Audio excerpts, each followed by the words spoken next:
મધુરાષ્ટકમાં બધા માટે મધુરમ મધુરમ મધુરમ મધુરમ શબ્દ વાપર્યો. તો આટલું બધું કૃષ્ણના એક એક તત્વને યાદ કર્યા તો ગિરિરાજ મધુરમ કેમ ન કહ્યું? ગોવર્ધન મધુરમ કેમ ન કહ્યું? તમે ક્યારેક વિચાર કર્યો? મધુરાષ્ટકમાં 56 વાર મધુર શબ્દ પ્રયોગ કર્યો, પણ જ્યારે જ્યારે મધુર શબ્દમાં યમુનાજીને યાદ કર્યા, બધા જ મતલબ વિસ્તાર નથી કરતો, પણ 56 વાર મધુર શબ્દના પ્રયોગ કર્યા, પણ ગોવર્ધન મધુરમ ના. આશ્ચર્ય લાગે, કૃષ્ણથી ગોવર્ધન જુદું કઈ રીતે, કેમ ન યાદ કર્યા મહાપ્રભુજી? કારણ આ જેટલી 56 મધુરતા છે ને એ ગિરિરાજજીની ભીતર પ્રગટ રૂપે બિરાજે છે. લલિત વ્રજ દેશ ગિરિરાજ રાજે અખિલમ, એ ગિરિરાજ બાબા તો છે મધુરમ. આ અખિલ લીલા સૃષ્ટિ શ્રી ગિરિરાજજીની ભીતર બિરાજે. ચતુર્દાસજીની પર કેવી કૃપા ગુસાઈજીએ કરી અને સાક્ષાત દર્શન કરાવ્યા. તો જયતિ તે અધિકમ જન્મના વ્રજ, વ્રજને આખું સ્વરૂપ માનો. તો ઘણી બધી ચર્ચાઓ વ્રજના સ્વરૂપની કરી શકાય. તો બધા જ અંગો બધે જોવા મળે, પણ એ વ્રજ રૂપી સ્વરૂપનું મુખ એ ગિરિરાજજી છે. અને એટલે જ આપણે ત્યાં મુખારવિંદની ભક્તિ છે. આરોગ્ય છે ને મુખારવિંદની ભક્તિ છે. એટલે વ્રજની સેવા જ્યારે તમે કરો છો, વ્રજ પણ એટલે પશુ પંખી નદી પર્વત એ સબ મેરો અંગ. વ્રજ મંડળ પ્રભુના શ્રીઅંગથી જુદું નથી. સ્વામીજીના ચરણમાં જે કમળનું ચિહ્ન છે એમાંથી તો આખું વ્રજ કમલ પ્રગટ થયું. આખું વ્રજ કમલાકાર છે, કમળાકારમાં છે. એનું પ્રાગટ્ય ક્યાંથી છે? તો કે જેમ બ્રહ્માજીની નાભીમાંથી કમળ અને કમળમાંથી આખી સૃષ્ટિ પ્રગટ થઈ, એમ સ્વામીજીના ચરણારવિંદમાં જે કમળનું ચિહ્ન છે એમાંથી જ આખું વ્રજ કમલ પ્રગટ થયું. આખી લીલા સૃષ્ટિનું આવો સ્વરૂપ બતાવવામાં આવ્યું. તો આમ વ્રજનું મુખ એ ક્યાંક હોય તે ગિરિરાજજીમાં છે. અને વ્રજને આખું ગાયનું સ્વરૂપ પણ એક ભાવ બતાવ્યો. ગિરિરાજ બાબા પ્રગટ ગાયનું સ્વરૂપ છે, એટલે મુખ અહીંયા છે અને પૂંછ એ પૂંછડીના ભાગમાં. એટલે ગાય જેમ આખી વળીને પોતાનું મુખ આમ કરીને પૂંછ રાખીને બેઠી હોય, ભાવથી જોશો તો ગિરિરાજ બાબા તમને સાક્ષાત ગૌ રૂપે દર્શન આપે. એ પાંચે સ્વરૂપ જે ગિરિરાજજીના કહી છે ને એનો ભાવ છે. સિંહનું સ્વરૂપ, ભુજંગનું સ્વરૂપ, ગાયનું સ્વરૂપ, ગ્વાલનું સ્વરૂપ, રત્નજડિત સ્વરૂપ, આવા જુદા જુદા ગિરિરાજ બાબાના જે સ્વરૂપ માન્યા છે તો એના જુદા જુદા ભાવ બતાવવામાં આવે છે. અત્યારે તો આપણે ગોપી ગીતની ચર્ચા કરવી છે. તો જયતિ તે અધિકમ જન્મના વ્રજ, આ વ્રજની મહત્તા. કારણ કે વરાહ પુરાણમાં ત્યાં સુધી કહ્યું કે આ વ્રજ ભૂમિ છે ને એ ભૂમિનો ટુકડો નથી, આ ભૂમિનો ભાગ નથી. એને પૃથ્વીનો ભાગ નહીં માનવું.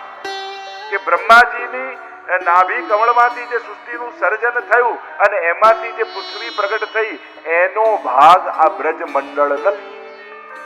આ તો સાક્ષાત પ્રભુએ જ્યારે ભૂતલ પર આવવાનો નિર્ધાર કર્યો ત્યારે આજ વૃંદાવન, આજ યમુનાજી, આજ ગિરિરાજજી એ ગોલોક ધામમાં બિરાજતા હતા. અને ત્યાંથી નિત્ય લીલા ધામમાંથી પ્રભુ પધારે એના પહેલા આખું બ્રજ મંડળ આવ્યું અને પછી પ્રભુએ ત્યાં લીલા કરી. એટલે જ્યારે પ્રલય થાય, બધું જ ડૂબી જાય, ત્યારે પણ બ્રજ ડૂબતું નથી. કારણ કે આ બ્રહ્માજીનું સૃષ્ટિનું એ સર્જન નથી. કારણ કે બે પ્રકારનું સર્જન છે. એક જેનું સર્જન ભગવાન કરે છે અને બીજું સર્જન જે બ્રહ્માજી કરે છે. એટલે તો જ્યારે ગજેન્દ્ર ડૂબતો હતો અને ગજેન્દ્ર જલમાં ડૂબવા લાગ્યો, ગજેન્દ્ર મુક્તની કથા તમે જાણો છો, એને એમ થયું કે પ્રભુને શું ભેટ દઉં?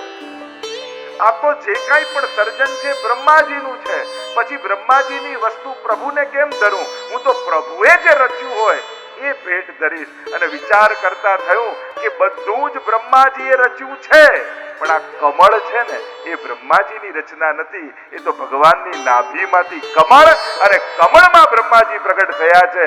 એટલે પ્રભુની રચના જે છે એ જ પ્રભુને સમર્પિત કરીશ તો પ્રભુ પ્રસન્ન થશે. અને જ્યારે કમળ પ્રભુને ધર્યું અને ત્યારે ભગવાન હે હરિ સાંભળી અને આવીને ઉદ્ધાર કર્યો. અમલમ મધુરમ, બ્રજમાં તો એનો પણ જુદો ભાવ છે. બ્રજના એક એક અંગની ચર્ચા કરો તો અદ્ભુત ચર્ચા છે. તો વ્રજની મહત્તા અનંત ગણી છે અને એટલા માટે જ્યારથી પ્રભુ પધાર્યા બ્રજ મંડળમાં હવે મોટા મોટા ઋષિ મુનિ ભક્તો જે મહાપુરુષો છે હવે કોઈ વૈકુંઠ જવા તૈયાર થતા નથી. હવે બધાને બ્રજ જોઈએ છે. અરે સ્વયં મહાદેવજી પણ પોતાનું કૈલાસ છોડી અને પધાર્યા છે ગોપેશ્વર માં. બ્રજ મંડળ જો 84 પરિક્રમા કોશની કરી હોય તો તમે દર્શન કર્યા હશે. ભારતના સમસ્ત તીર્થો એ બ્રજ મંડળમાં આવીને મુકામ કરે. ત્યાં એનો નિવાસ છે. આપણે એમ કહીએ ને કે હવે દેવતાઓ પોડી ગયા, ચાતુર્માસ થઈ ગયા, પછી દેવતાઓ જાગ્યા, તો દેવતાઓ પોડી જાય તો સૃષ્ટિ ચાલે કઈ રીતે? દેવતાઓ સુઈ નથી જતા, એ યાત્રા કરવા જાય છે. ક્યાં જાય છે? તો કે ચાતુર્માસ કરવા સકલ દેવતાઓ, સકલ તીર્થો બ્રજમાં આવીને નિવાસ કરે છે. અને એટલે ચાતુર્માસ સમયે આપણે ત્યાં લીલી પરિક્રમા થાય છે, કારણ કે એ સમયે સકલ દેવતાઓ, સકલ તીર્થો બ્રજમાં વાસ કરતા હોય છે. અને જે બ્રજવાસ, બ્રજ યાત્રા કરે એને ભારતના સકલ તીર્થોની યાત્રા થાય. આવી મહત્તા કહી. જયતિ તે અધિકમ જન્મના વ્રજ. વૈકુંઠ કરતા પણ વ્રજની મહત્તા વધી. કેમ? કારણ કે વૈકુંઠમાં મહાત્મ્ય છે ભગવાન અને વ્રજમાં માધુર્ય છે. કારણ કે મહાત્મ્યથી પ્રભુ પોતાના સામર્થ્ય દ્વારા કૃપા કરે છે અને માધુર્યની મહત્તામાં પ્રભુ સામર્થ્યથી કૃપા નથી કરતા, સ્વરૂપથી કૃપા કરે. પ્રભુ તમે હવેલીએ દર્શન કરવા જાઓ અને કોઈ પ્રસાદ આપીને, કોઈ વસ્તુ આપીને તમારી કામના પૂર્ણ કરીને તમને મોકલી દે, એ તમને વધારે મોટું લાગે કે સિંહાસનમાંથી કૂદકો મારીને તમારી ગોદમાં બિરાજી જાય એ વધારે શ્રેષ્ઠ લાગે? સામર્થ્યથી કૃપા એ વસ્તુ અને કાંઈક પદાર્થ યા કામના પૂર્તિ છે અને સ્વરૂપથી કૃપા એ સ્વ નિજાનંદનું દાન. વ્રજમાં ઠાકોરજી સામર્થ્યને તો છુપાવે છે. મુખ ખોલીને બ્રહ્માંડનું દર્શન કરાવ્યું અને યશોદાજીને થયું કે આ તો ભગવાન છે. પ્રભુને થયું કે આ તો ગડબડ થઈ ગઈ, વૈષ્ણવી માયાનું આવરણ લાવી બધું ભૂલાવી દીધું. પ્રભુ હું ભગવાન છું એ સતત જ્યાં છુપાવે એ બ્રજ અને સતત ભગવાનની અનુભૂતિ કરાવે એ વૈકુંઠ. તો એ જ પરમાત્મા જ્યારે પરમાત્મા બનીને બિરાજે છે વૈકુંઠ છે જ્યાં ચતુર્ભુજ નારાયણ છે.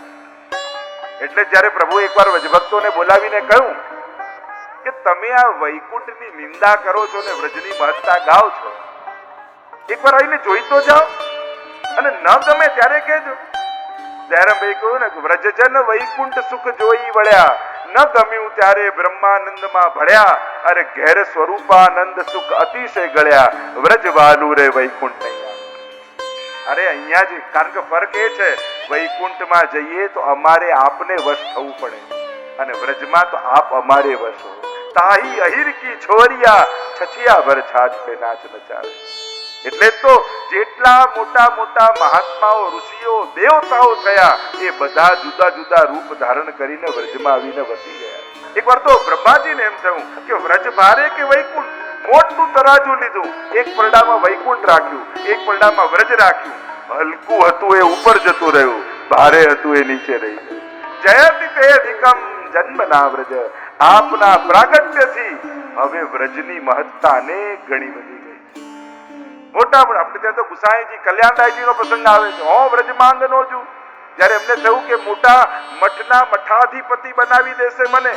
હરિરાયજીના પિતા ગુસાઈજીના કાકા આવ્યા, મહાપ્રભુજીના ભાઈ, અને મોટા મઠના મઠાધિપતિ હતા અને કહ્યું કે આપના લાલજીમાંથી કોઈ એક લાલજી મને આપો તો એને મઠાધિપતિ બનાવો.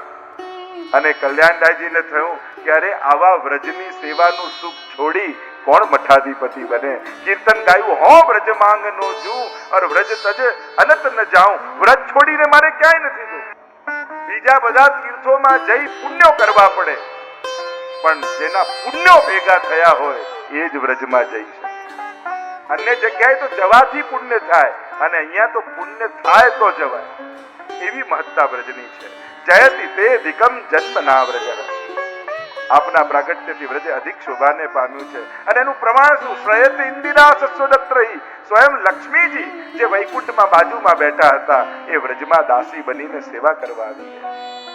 જેનું સ્થાન તો હૃદય છે એટલે જ આ માં લી હતી, માં એ લક્ષ્મીજીનું નામ છે. જેની પાછળ સંતાઈને લક્ષ્મીજી બેઠા એ જ માલા. માં લી હતી માલા, એનું હૃદય સ્થાન છે. પણ વ્રજમાં વાસ કરવા માટે દાસી બનીને આવી. તત આરભ્ય નંદસ્ય વ્રજ સર્વ સમૃદ્ધિમાં. વર્ણન કરતા એવી કથા આવે છે કે જ્યારે નંદ મહોત્સવ ચાલી રહ્યો હતો, ચારે બાજુ ત્રિલોકમાં નંદ ઘર આનંદના ધ્વનિ ગૂંજી રહ્યા હતા. એટલામાં લક્ષ્મીજીના કર્ણમાં શબ્દ પડ્યા. નારદજીને રોક્યા, કહ્યું કે આ નંદ ઘર આનંદનો શબ્દ સંભળાય છે ક્યાંથી? નારદજીએ કહ્યું, અરે આપના જ નારાયણ વ્રજમાં બાલક બનીને પ્રગટ થયા છે. લક્ષ્મીજી કે તો મારે દર્શન કરવા જવું છે. નારદજી કે પણ ત્યાં તો વ્રજ છે, વ્રજમાં તો આવી અનંત લક્ષ્મીઓ છે. લક્ષ્મી બનીને પ્રવેશ નહીં મળે, ત્યાં તો સેવક બનીને પ્રવેશ મળે. શું કરું? લઈ ગયા બેલવન. આજે પણ બેલવનમાં લક્ષ્મીજીનું મંદિર છે. માલણનો વેશ પહેરાવ્યો, હાથમાં છાપ આપી અને કહ્યું કે હવે જાઓ દંડાલયમાં. કોઈ પૂછે કોણ છો, તો એમ ન કહેતા કે હું લક્ષ્મી છું, નહીં તો કોઈ ભીતર પ્રવેશવા નહીં દે. એમ કહેજો કે નંદ બાબાની સેવક છું, બંધનવાર બાંધવા આવી છું, તોરણ બાંધવા આવી છું, વધાઈ લેવા આવી. કથા તો લાંબી છે. ધીરે ધીરે ધીરે નારદજી આગળ રસ્તો કરતા કરતા લક્ષ્મીજીને ભીતર લઈ ગયા. ચોકમાં પ્રવેશ કરાવ્યો, દ્વાર બંધ કરાવ્યા અને જ્યાં ચોકમાં લક્ષ્મીજી આવ્યા જુએ તો નિજ મંદિરમાં રત્ન જડિત પલ્લામાં લાલન ઝૂલી રહ્યા છે. નીલમણી અલૌકિક શોભાવાળા પ્રભુના નિરખર દર્શન કરી ચકિત થઈ ગયા લક્ષ્મીજી. એમ થયું કે પ્રભુ આટલા અવતારોના દર્શન કર્યા, પણ આવું સુંદર સ્વરૂપ તો આપે ક્યારે ધારણ નથી કર્યું. લાવ સાષ્ટાંગ દંડવત કરું. અને જ્યાં સાષ્ટાંગ દંડવત કર્યા, હજારોની ભીડ અંદર પ્રવેશ કરી ગઈ. લક્ષ્મીજીને આવતા બધાએ જોયા, જતા કોઈએ ન જોયા. એટલે કે લક્ષ્મીજીનો અખંડ નિવાસ થઈ ગયો. શ્રયત ઇન્દિરા શશ્વદત્ર, નિત્ય ને અખંડ વાસ લક્ષ્મીજી બ્રજમાં કરી દીધો. અને આમ વ્રજની શોભા અનેક ગણી વધી ગઈ. લક્ષ્મીજી સેવાની લાલસાથી લક્ષ્મી મન પામ્યા રળી. વલ્લભાખ્યાનમાં પણ ગોપાલદાસજી વર્ણન કરે છે ને, ગુસાઈજીના દ્વારની બહાર પ્રતીક્ષા કરીને લક્ષ્મીજી બેઠા હોય છે કે હમણાં ઠાકોરજીની સેવા કરતા કરતા બહુજી બેટીજી અવાજ લગાવશે, અરે માલા લાવજો, અરે ફૂલ લાવજો, અને બીજું કોઈ લઈને જાય એના પહેલા તો હું દોડીને સેવા કરી આવું. એવી લાલસાથી લક્ષ્મીજી ઉભા છે. અને એટલે જ આપણે ત્યાં વૈષ્ણવની વાર્તામાં શબ્દ પ્રયોગ થાય છે, આમને ત્યાં દ્રવ્યનો સંકોચ છે. આપણે એમ માની દ્રવ્યનો સંકોચ એટલે દ્રવ્યનો અભાવ છે. અરે ના, આના ઘરે ઠાકોરજી સાક્ષાત પધારે છે. પ્રગટ નારાયણ જેના ઘરમાં બિરાજે ત્યાં તો લક્ષ્મીને જતાય સંકોચ લાગે છે. કારણ કે ઘરમાં મારો નાથ, મારો સ્વામી બિરાજે છે, એમને પૂછ્યા વગર ક્યાંથી પ્રવેશ કરે? અને એટલે આ ભગવતીઓના ઘરમાં જતા લક્ષ્મીજીને સંકોચ લાગે. શ્રેયત ઇન્દિરા શશ્વદત્રહી, દયિત એ દયાળુ. સંબોધન કર્યું. જો પ્રભુ બે સંબોધન વપરાય છે, કૃપાળુ અને દયાળુ. સંજોગ અને અવસ્થા જોઈને જે લાગણી જાગે એને દયા કહેવાય, અને સ્વ સ્વભાવથી જે પ્રગટે એને કૃપા કહેવાય. ગોપીઓ કહે આપના સ્વભાવ કદાચ કઠોર થયા હશે, અમારા સંજોગો તો જુઓ પ્રભુ. અડધી રાતના ઘર બહાર છોડી આપને મળવા માટે અમે આવી છે, અને રાસમાં પ્રવૃત્ત થતા થતા આપ અંતર ધ્યાન થઈ ગયા. આપ તો અમારા પ્રાણ છો, અને આપ નહીં પ્રગટ થાઓ તો પ્રાણોના ત્યાગ કરી દઈશું. ચારે તરફ આપને શોધી રહ્યા છીએ, કાંઈ નહીં તો કૃપા ન કરો, દયા તો કરો પ્રભુ. આપ દયાળુ છો, દયિત દૃશ્યતામ, પ્રગટ થઈ જાઓ, અમે આપને જોવા માંગીએ. જો ચક્ષુ પ્રીતિ એ પ્રેમનું પહેલું લક્ષણ. 10 અવસ્થા જે પ્રેમની બતાઈ, એમાં પહેલું લક્ષણ પહેલા જ શ્લોકમાં ગોપીજનોએ કહ્યું, દૃશ્યતા. ભક્તો ભગવાનને જોવા માંગે, કારણ કે આંખનો વિષય જ જોવું છે. આંખને બંધ કરો તો કેવા બેચેન થઈ જાવ. 11 ઇન્દ્રિયોનું ફળ જો પરમાત્મા બનાવવા હોય તો ભગવાનને જોઈને આંખ બંધ ન કરતા, આંખ બંધ ન થઈ જાય એની સાવધાની રાખવી. લોચન ભરી ભરી પીજેજી, વલ્લભાખ્યાનમાં તો કહ્યું ને, આપણે તો નેત્રો ભરી ભરીને પ્રભુને પીવાના છે. ઉલટાની એવા સાવધાની સાથે દર્શન કરવાના છે કે ક્યાંક પ્રભુને જોતા મારા નેત્રો બંધ ન થઈ જાય, આટલી ક્ષણનો મને વિલંબ વિયોગ ન થઈ જાય. આ તત્પરતા 10 લક્ષણ બતાવ્યા. એક એક પ્રેમની અવસ્થાથી પસાર થતા થતા ગોપીજનો છેક મૃત્યુ સુધી જશે. છેલ્લું લક્ષણ રસશાસ્ત્રમાં જે 10 લક્ષણ કયા, એમાં પહેલું લક્ષણ કયું, ચક્ષુ પ્રીતિ, એને જોવાની. નિત્ય જે દર્શન કરવા જતા હશે ને હવેલીમાં, જે દિવસે નહીં જવાય ને તેને તાપ થશે. આજે ઠાકોરના દર્શન બને નથી, અને દર્શન પણ એને કહેવાય, આપણે જોઈએ નહીં. એટલા પ્રેમથી એને જોવા કે હજારોની ભીડમાં પણ એની નજર તમારા પર અટકી જાય, ત્યારે માનજો કે આજે દર્શન થયા. તમારા સિવાય એ બીજાને ન જોઈ શકે, એ જ જોવાની તાકાત છે. એનું સમગ્ર ધ્યાન તમારામાં લાગ્યું. ચક્ષુ બીજું કહ્યું સંકલ્પોત્પત્તિ, મન સંગ, મનને અનેક પ્રકારથી એને મળવાની ઈચ્છા જાગે, બહાનાઓ ગોતે. આવા અનેક પ્રકારથી ગોપી ગીતમાં જો આ 10 લક્ષણોને ઘટાવો, પ્રેમના 10 અવસ્થાઓ, તે બધી અવસ્થાઓને ઘટાવી શકાય, ચર્ચા લાંબી થઈ જાય.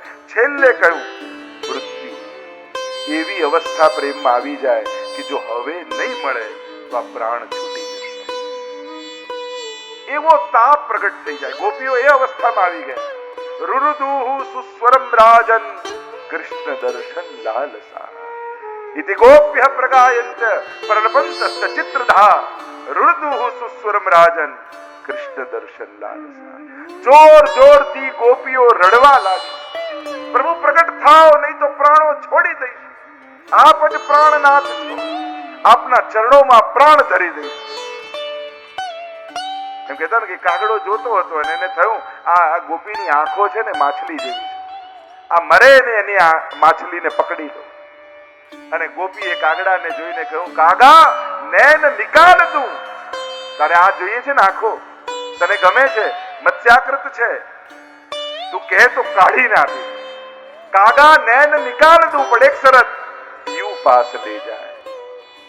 એક શરત એ છે કે ખાતા પહેલા તું આ આંખોને લઈ મારા ઠાકોરજીની સામે લઈ જાય, કારણ કે મર્યા પછી પણ ખુલ્લી રહેશે ભગવત દર્શન માટે.